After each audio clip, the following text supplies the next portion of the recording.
موت نافرمانی کی حالت میں کہیں نہ آ جائے تمہیں، وہ کوئی ضمانت تمہارے پاس نہیں ہے کہ تم کسی گناہ کا ارتکاب کر بھی چکو گے، پھر تمہیں توبہ کا وقت بھی مل جائے گا، پھر موت آئے گی، اس سے پہلے موت نہیں آ سکتی۔ کیا معلوم عین اس گناہ کے ارتکاب کے دوران موت آ جائے، وہ موت کیسی ہوگی؟ شاید آپ کے علم میں ہو، لکھنؤ کے ایک بہت بڑے شاعر تھے اور ان کی موت بہت ہی مکروہ حالات میں واقع، رات کو 2-3 بجے، جس کو آپ انگریزی میں کہتے ہیں in the small hours of the morning, شراب خانے سے نکلے، نشے میں دھت، چکر آیا، گرے، اور ساتھ ہی بدرو جا رہی تھی گندی نالی، اس میں گر گئے، وہاں سے لاش برآمد۔ کیسی موت ہے یہ؟ نافرمانی کی حالت میں موت آئی ہے، شراب کے نشے کی حالت میں موت آئی ہے۔ اور کیا یہ ممکن نہیں ہے کہ کوئی شخص بدکاری کا ارتکاب کر رہا اور عین اسی فعل کے دوران موت آ جائے؟ اچھا، اب اگر آپ نے طے کر دیا نہیں مروں گا مگر حالت فرما برداری میں، اس کی ایک ہی شکل ہے، کوئی لمحہ بھی نافرمانی میں بسر نہ ہو، مبادا اسی لمحے موت آ جائے۔ ہر لمحے کا پہرا دیجئے، ہر ساتھ کی پوری حفاظت کیجئے، کہیں نافرمانی کا کوئی ارتکاب نہ ہو اور عین اس حالت میں کہیں موت نہ آئے۔ میں وہ حدیث آپ کو سنا چکا ہوں، لا یزنی الزانی حین یزنی وہو مومن، کوئی زانی حالت ایمان میں زنا نہیں کرتا، جب وہ زنا کر رہا ہوتا ایمان اس کے دل سے نکل کر اوپر سر پر منڈلاتا رہتا۔ کوئی چور حالت ایمان میں چوری نہیں کرتا، ولا یسرق السارق حین یسرق وہو مومن، کوئی شرابی حالت ایمان میں شراب نہیں پی سکتا، ولا یشرب الخمر حین یشرب وہو مومن۔ اگر ایمان بھی ہو دل میں اور یہ حرکات بھی ہو رہی ہو تو وہ ایمان 2 پیسے کا نہیں، 2 ٹکے کا نہیں، کیا اس ایمان کی قیمت ہے؟ کیا قدر و قیمت ہے اس کی؟ اب اگر عین اسی حالت کے اندر موت آ گئی تو یہ تو خلوع ایمان ہے، ایمان کا خالی ہو جانا ہے۔ یہ ہے وہ بات جو کہی گئی۔ اب یہ اسلام اور تقوی، ان دونوں کو یہاں نوٹ کر لیجئے۔ یا ایھا الذین آمنوا اتقوا اللہ حق تقاتہ ولا تموتن الا وانتم مسلمون۔ اے ایمان کے دعوے دارو، اللہ کا تقوی اختیار کرو جتنا کہ اس کے تقوی کا حق ہے، اور دیکھنا موت نہ آنے پائے مگر فرما برداری کی حالت۔ اب یہ اینٹیں اگر پختہ ہو گئی ہیں، ہم نے جہاد کے مختلف مراحل ان پر غور کیا تھا۔ پہلا مرحلہ کیا تھا؟ نفس امارہ کے خلاف جہاد، شیطان اور اس کی ذریت صلبی و مانوی کے خلاف جہاد، بگڑے ہوئے معاشرے کے جو پریشرز ہیں ان کے خلاف جہاد۔ یہ 3 جہاد کر کے کما حقہ فرض کیجئے کہ اب آپ تقوی اور فرما برداری کی روش پر راسخ ہو گئے، قائم ہو گئے۔ اب اگلا قدم کیا ہے؟ اب ان اینٹوں سے فصیل بنانی ہے۔ اینٹیں تو مضبوط ہو گئی، پوری طرح پک گئی، پختہ ہو گئی۔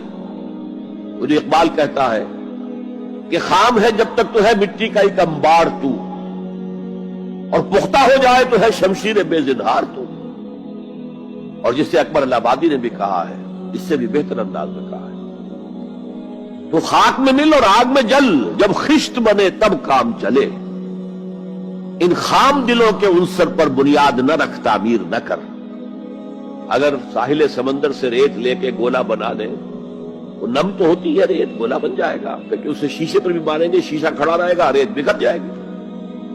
اسی گولے کو ذرا بھٹی میں ڈال کے پکا لو، روڑا بنا لو، تو خاک میں مل اور آگ میں جل، جب خشت بنے، جب اینٹ بنو گے تب کام چلے۔ اب اگر اسے مارو گے تو کوئی نتیجہ تو برآمد ہوگا کہ نہیں؟ تو یہ پختہ افراد کی شخصیت کو پختہ کرنا جو ہے کہ اجتماعی اس کو نظر انداز کرتی ہے، جیسا کہ میں نے عرض کیا تھا، پہلی منزل تعبیر نہیں کی، دوسری کے اوپر چڑھا ہو گئے، دوسری ہے نہیں، تیسری جو ہے وہ ہوا کے اندر اس کی تعمیر ہو رہی ہے۔ ہماری بہت سی ناکامیوں کا اصل سبب یہ ہے۔ حضور نے پہلے افراد کو تیار کیا ہے، افراد کے ہاتھوں میں ہے اقوام کی تقدیر، ہر فرد ہے ملت کے مقدر کا ستارہ، اور ہر حیث اجتماعی یا کوئی تنظیم ہو، کوئی جماعت ہو جو اسلام کی سربلندی کے لیے کام کرنا چاہیے، اسے سب سے پہلے پختہ کردار والے افراد تیار کرنے ہوں گے۔ یا ایھا الذین آمنوا اتقوا اللہ حق تقاتہ ولا تموتن الا وانتم مسلمون۔ اب دوسرا نقطہ کیا ہے؟ ان کو جوڑنا ہے، اینٹوں کو جوڑنا ہے۔ And for that you need a cement substance۔ پچھلے زمانے میں چونا وغیرہ ہوتا تھا، چونے سے جوڑا جاتا تھا، آج کل سیمنٹ ہے۔ اگر یہ سیمنٹ سبسٹنس مضبوط ہے تو یہ فصیل اور دیوار مضبوط ہے، اگر یہ نہیں ہے تو چاہے اینٹیں پختہ ہو تب بھی سیلاب کا ریلا آئے گا، بہا کے لے جائے گا۔ اینٹوں کی پختگی کے ساتھ ساتھ ان کو جوڑنے والا مورٹر جو ہے اس کو بھی مضبوط ہونا چاہیے۔ اس لیے دوسرا نقطہ، یہ سہ نکاتی لایہ عمل، 3 نکاتی لایہ عمل۔ پہلا تقوی اختیار کرو اور اللہ تعالیٰ کی پوری فرما برداری اختیار کرو، کوئی لمحہ تمہارا نافرمانی میں نہ گزرے۔ اب وَاعْتَصِمُوا بِحَبْلِ اللَّهِ جَمِيعًا وَلَا تَفَرَّقُوا، چمٹ جاؤ اللہ کی رسی کے ساتھ مل جل کر اور تفرقے میں نہ پڑو۔ اعتصام عصمت سے بنا، عصمت حفاظت کو کہتے ہیں۔ اعتصام حفاظت حاصل کرنا۔ جیسے آپ دیکھتے ہیں کہ کسی بچے کو اگر کوئی خوف لاحق ہو جائے، کوئی ڈرائے، وہ آئے گا، دوڑے گا، ماں کی گود میں آ کر ماں سے چمٹ جائے گا۔ وہ یہ سمجھتا ہے اپنے چھوٹے سے ذہن کے مطابق میں قلعے میں آ گیا ہوں۔ یہ دوسری بات ہے کہ کوئی شفاق انسان، جیسے فسادات ہوتے ہیں یا جیسا کچھ سن 47 میں ہوا تھا، کوئی شفاق بھیڑیا صفت انسان آئے، بچے کو کھینچے ماں کی گود سے، اچھالے اور کسی نیزے میں پرو لے۔ لیکن بچہ یہ سمجھتا ہے کہ میں آ گیا ہوں، پناہ میں آ گیا ہوں، قلعے میں آ گیا ہوں۔ یہ ہے اعتصام۔ اور عجیب بات یہ ہے کہ جو اس سورہ مبارکہ کی جو ہم نے شروع کی ہے آیات، وہاں سے ایک آیت پہلے جو ہے 10ویں رکوع کی آخری آیت، وَمَنْ يَعْتَصِمْ بِاللَّهِ فَقَدْ هُدِيَ إِلَىٰ صِرَاطٍ مُسْتَقِيمٍ۔ یہاں حبل اللہ نہیں ہے، جو اللہ کے ساتھ چمٹ جائے تو اس کی ہدایت تو ہو گئی صراط مستقیم کی طرف، اللہ سے جڑ جاؤ۔ سورہ حج کی آخری آیت کے بھی آخری الفاظ یہی ہے، وَاعْتَصِمُوا بِاللَّهِ فَأَقِیمُوا الصَّلَاةَ وَآتُوا الزَّکَاةَ وَاعْتَصِمُوا بِاللَّهِ۔ وہ تمہارا پشت پناہ ہے، وہ مولاکم وَنِعْمَ الْمَوْلَى وَنِعْمَ النَّصِيرُ، کیا ہی اچھا ہے وہ مولا، پشت پناہ، مددگار، حمایتی، کیا ہی اچھا ہے وہ مدد کرنے والا۔ تو وہاں پر بھی وَاعْتَصِمُوا بِاللَّهِ، وہی لفظ یہاں آیا، وَمَنْ يَعْتَصِمْ بِاللَّهِ فَقَدْ هُدِيَ إِلَىٰ صِرَاطٍ مُسْتَقِيمٍ۔ اب یہاں سوال پیدا ہوتا ہے وہ حبل اللہ کون سی ہے؟ اب اصول یہ سامنے رکھیے کہ قرآن مجید میں اگر محسوس ہو کہ کسی جگہ پر کوئی ابہام ہے، اجمال ہے، کہیں وضاحت کی ضرورت ہے، تو یہ حق ہی نہیں فرض ہے محمد الرسول اللہ صلی اللہ علیہ وسلم کا کہ اس کو بیان کریں، واضح کریں، تبیین کریں۔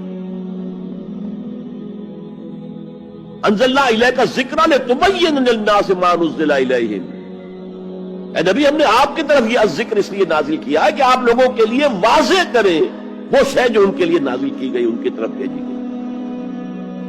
آج ایک عظیم ترین فتنہ ہمارے ہاں جو ہے وہ انکار حدیث کا ہے۔ وہ گویا کہ حضور کو یہ حق ہی دینے کو تیار نہیں کہ قرآن مجید کی آیات کی توضیح کریں، تبیین کریں، جہاں کہیں کوئی سوال پیدا ہو اس کا جواب دیں۔ لیکن یہ جان لیجئے یہ حضور کا صرف حق نہیں، فرض